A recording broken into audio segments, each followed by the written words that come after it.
All right.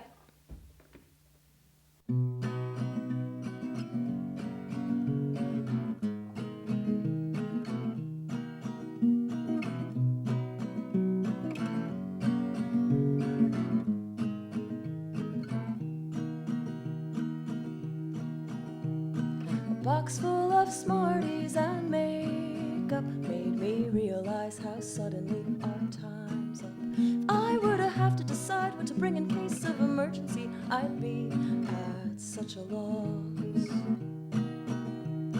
Here in the rubble, we're all washed up, and the seas are overflowing with our teardrops. And the residue of all that we've consumed is covered in rust.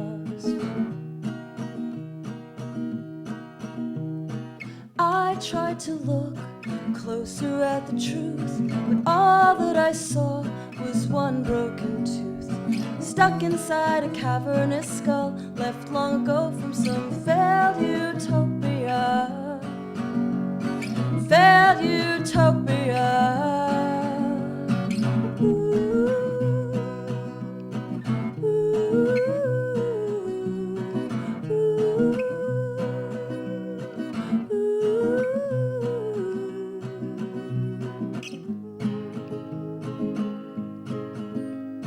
Giants have been eating at my table. They've been leaving crumbs, so I guess I should be grateful. Still, I wonder how they amass such a feast, in spite of what a small world they are living in. And I tried to look closer at the truth, but all that I saw was one broken tooth, stuck inside a cavernous skull, left long ago from some failed utopia. Failed utopia. Ooh, one encounter breeds another. Ooh, seal your fate with one mistake. Ooh, one encounter breeds another. Ooh, I can change with one exchange. And I tried to look closer at the truth, but all that I saw was one broken tooth, stuck inside a cavernous skull, left long ago from some failed utopia. I tried to look closer at the truth, but all that I saw was one broken tooth, stuck inside a cavernous skull, left long ago from some failed utopia. Long ago from some failed utopia. Long ago from some failed utopia.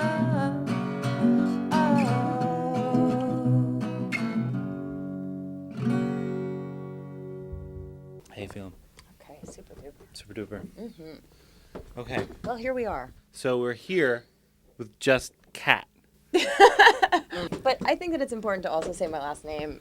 So it's Kat Hayman. Kat is like just sort of the stage name. Stage name Kat. Singer-songwriter Kat Hayman. What about your band? Now are they Kat Hayman and... Well, that's kind of how this whole thing started, is because somebody said to me, "Oh, your name is Kat. What do you guys go by? You know, oh, so you play alone?" "No, I play with a band." "And what do you guys go by?" "Kat Hayman." So this all boils down to... It's just Kat. Kat. I hope you're not going to use any of this. All right, we're coming to you from my studio, and it's really late at night, and we're meeting after a long period of time of trying to get together. When did you start playing guitar? I started playing guitar at maybe 11-ish. 11-ish. That's kind of cool. Did anyone in your family play? My mom played some Annie Oakley a lot and Joan Baez.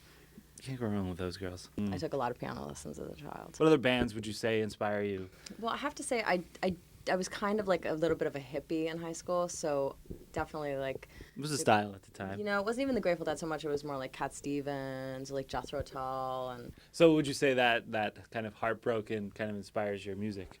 Yeah, definitely. Well, pain fuels that fire for sure, right? Yeah, definitely. For everybody. But so does happiness and good stuff, Mm-hmm. I think. I think it all rolls into one to make a song or two or three. I don't think we should... I mean, ideally, I wouldn't have to rely on an emotional crutch to help me write a song, but that definitely, it's inspiration. It's weird how inspiration works. Just out of the blue, 2 a.m, you're like. You just moved.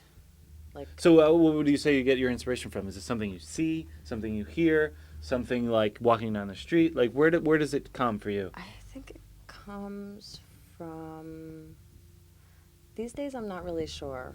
That's a Because downer. I've been recording this record, and so that's been a lot of sort of the creative, Right. activity, and so the songwriting maybe has been, just taking up a different space. Whenever I sit down and start strumming, I like start to just, babble. I think we all do. Like, just not even babble. It's like free associative, Right. nonsense words, and usually I find like a little nugget in there somewhere that turns into a sentence, and Cool. then it builds. Nice. And that's amazing. Everyone has a MySpace. You have a MySpace. How do you think it works for you? I think I must, because I personally go to MySpace pages of people. Should I not be looking at the camera? All of us do. All of us do. I mean, I go to MySpace pages before I go to their website. Yeah. It's just, I know that I'm going to access the music immediately. Yeah, totally. And it's going to be right there. And It is a it's wonderful thing. It really is. I can't complain about it. Yeah. Whether or not, I don't really know what my traffic has been like. I think it's been looking up lately, I'm just kidding. I actually look at it every 5 minutes. I'm like, who's looking at it? I think that this whole computer world, I'm actually meeting more people through it. It's not really necessarily making me, more isolated That's and good. antisocial. I don't think, but That's good. I'm sure that's not true for everybody. So you're working on an album, you say, and finished. So did you have a CD release party? I saw you were having a CD release party? Yes, having That's a CD release party. on On the 21st, yes. for For Jezebel Music. Yes, it's a Very a exciting. dual, Very exciting. event. Sell, or I don't know. I'll have some freebies. Some freebies. So come out and get Come Cat's out freebies. and get a CD. That's awesome. Yay! As far as, you record your own music, you record with the band. I mean, do you guys record on your own or do you record in a studio? How does it work? Well, the way it worked in this case, this was really my first project like this where I was writing my own songs. Am I speaking to this camera or to you? You can speak to whoever you want to speak to. This was the first body of work that I wanted, that I recorded that's all my own music. So I had done a different project before that was more electronica, and it was a collaboration with people who were doing more electronic stuff, and I was playing guitar.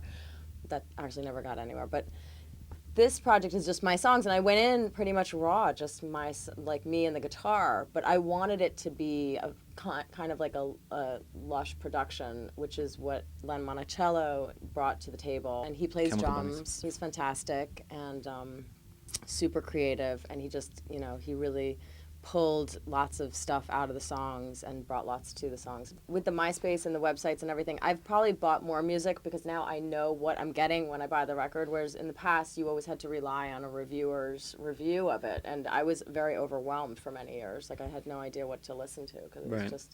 there was just too much stuff out there. So So you'd say the amount of, or this day and age, it's easier to access music. Yeah, so I tend to actually buy more records. It's just something that touches you or doesn't. Like if you like some music, one music as opposed to another music. Right, totally. So Cool. Is there anything else you'd like to plug along the way?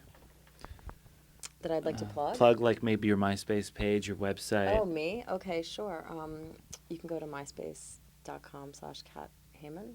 Is that how it works? Cat Hayman. That's Hayman. I'll put it down on the bottom, like Okay. right, Yeah, that's cool. like right here. And see Cat Hayman. And do you have a website? I will have a website, and it will be catsmusic.net. Nice. Yeah.